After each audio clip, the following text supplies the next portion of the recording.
আজ আপনাদের পুঁটি মাছের একটা দারুণ রেসিপি করে দেখাবো।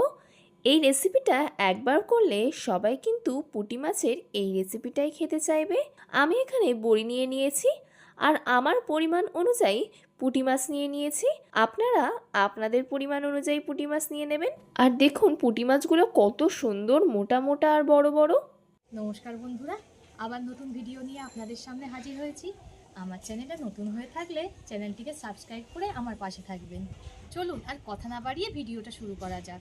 আমি শিলনোড়া নিয়ে নিয়েছি।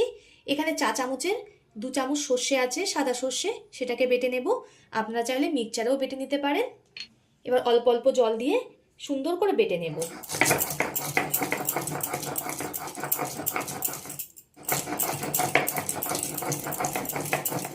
শিলনোড়ায় বাটতে একটু কষ্ট হয়, শিলনোড়া বাটার মশলায় তরকারি খেতে খুবই ভালো লাগে। আমি একবার বেটে নিয়েছি, তাতেই কত সুন্দর মিহি হয়ে গেছে। আর একবার বেটে নেব, তাতে একেবারে পুরো মিহি হয়ে যাবে। অল্প অল্প করে জল দিয়ে বারে বারে বাটতে হবে।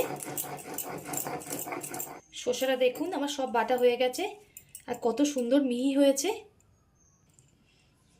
এবার সর্ষেটাকে এই বাটির মধ্যে তুলে নেব। আমি এই বাটিটাতে সব সর্ষে তুলে নিয়েছি। এদিকে আমি উনানের জালটা ধরিয়ে কড়াটা গরম হতে বসিয়ে দিয়েছি। কড়াটা গরম হয়ে গেছে, এর মধ্যে দিয়ে দেব সাদা তেল। তেলটা গরম হয়ে গেছে, এই গরম তেলের মধ্যে বড়িগুলো ভেজে নেব। আমি আমার পরিমাণ মতো নিয়েছি, আপনারা আপনাদের পরিমাণ মতো সব কিছু নিয়ে নেবেন। বড়িগুলো দেখুন আমার ভাজা হয়ে গেছে, এবার তুলে নেব। এদিকে আমি পুঁটি মাছগুলোতে লবণ আর হলুদ মাখিয়ে রেখেছি, এগুলো ভেজে নেব। একেবারে সব দিয়ে দেবো না, অল্প অল্প করেই ভাজবো। মাছ দেওয়ার সঙ্গে সঙ্গে কিন্তু উল্টিয়ে দেবেন না, তাহলে মাছ ভেঙে যাবে। 5 মিনিট মতো ওয়েট করে তবেই উল্টিয়ে দিতে হবে।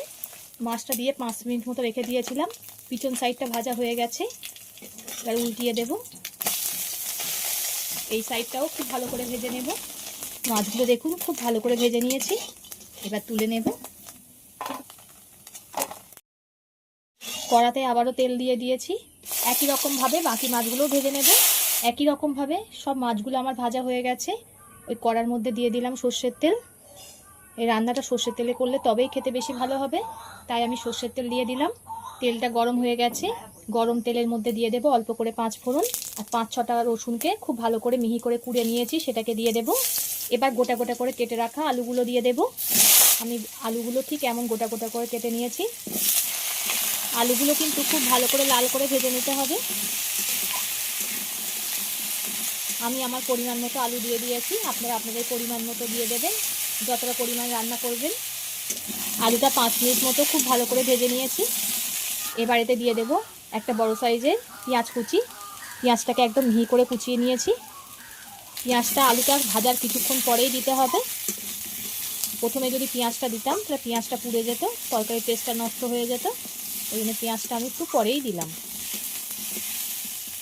পেঁয়াজটা আলুর সঙ্গে ভালো করে ভেজে নিতে হবে। পেঁয়াজটা আলুর সঙ্গে খুব ভালো করে ভেজে নিয়েছি।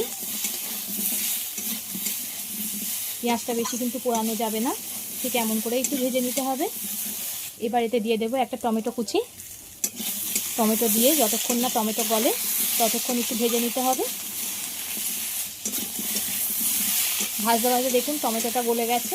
এবার এতে দিয়ে দেবো বেগুন, ঠিক এমন গোটা গোটা করে কেটে নিয়েছি। আমি একটা বড় সাইজের বেগুন দিয়ে দিলাম। এবার এতে দিয়ে দেবো স্বাদ মতো লবণ। লবণটা দিলে বেগুনটা খুব তাড়াতাড়ি নরম হয়ে আসবে আর কষানোটাও খুবই সুন্দর হবে। আমি এখানে সব কিছু আমার পরিমাণ মতো নিয়ে নিয়েছি, আপনারা আপনাদের পরিমাণ মতো নিয়ে নেবেন। বন্ধুরা কে কোথা থেকে দেখছেন কমেন্ট করে জানাবেন। আপনাদের সুন্দর সুন্দর কমেন্ট করতে আমার খুবই ভালো লাগে, আর এভাবে সাপোর্ট করার জন্য অসংখ্য ধন্যবাদ। এই রেসিপিটা এই পদ্ধতিতে একবার হলেও ট্রাই করে দেখবেন, সবার আঙুল চেটে খাবে, এত দারুণ লাগে এটা খেতে। খুব ভালো করে ভেজে নিয়েছি, দেখুন বেগুনটা গলে গেছে। পরিমাণ মতো দিয়ে দিলাম হলুদ গুঁড়ো। এবার দিয়ে দেবো একটা কাঁচা লঙ্কাকে মাঝখান থেকে চিকিয়ে। ঝালটা আপনারা আপনাদের পরিমাণ মতো দিয়ে দেবেন, যে যেমন ঝাল খেতে পছন্দ করেন।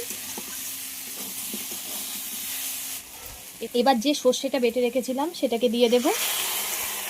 সর্ষেটা দিয়ে কিছুক্ষণ একটু কষিয়ে নিতে হবে। এবার এতে দিয়ে দেব পরিমাণ মতো জল। আমি আমার পরিমাণ মতো জল দিয়ে দিয়েছি, আপনারা আপনাদের পরিমাণ মতো জল দিয়ে দেবেন। আর কেউ যদি একটু কালার পছন্দ করেন এই সময় একটু কাশ্মীরি লঙ্কা দিয়ে দেবেন, তাহলে সুন্দর একটা কালার আসবে। এবার ঝোলটাকে একটু ফুটতে দেব। ঝোলটা ফোটা আরম্ভ করে দিয়েছে। এবার ভেজে রাখা বড়িগুলো দিয়ে দেব, আবারও খুব ভালো করে ফুটিয়ে নেব। ঝোলটা দেখুন খুব সুন্দর ফুটে গেছে। কটা সজনে ডাঁটা ছিল সেটাকে দিয়ে দিয়েছি 2-3টে মতো। এবার ভেজে রাখা মাছগুলো দিয়ে দেব। এই পদ্ধতিতে একবার ট্রাই করে দেখবেন, খুবই ভালো লাগে খেতে। সবাই আঙুল চেটে ফুটে খাবে, এত দারুণ লাগবে এটা খেতে। এবার মাছের সঙ্গে ঝোলটাকে খুব ভালো করে ফুটিয়ে নেব। আমার সব কিছু সুন্দর গলে গেছে। এইভাবে একবার হলেও ট্রাই করে দেখবেন, খুবই ভালো লাগে। এতক্ষণ ধরে ভিডিওটা ধৈর্য ধরে দেখার জন্য অসংখ্য ধন্যবাদ। সবাই সুস্থ থাকবেন, ভালো থাকবেন। পরবর্তী একটা নতুন রেসিপি নিয়ে আপনাদের সঙ্গে আবার দেখা হচ্ছে। এবার আমি এটাকে নামিয়ে নেব।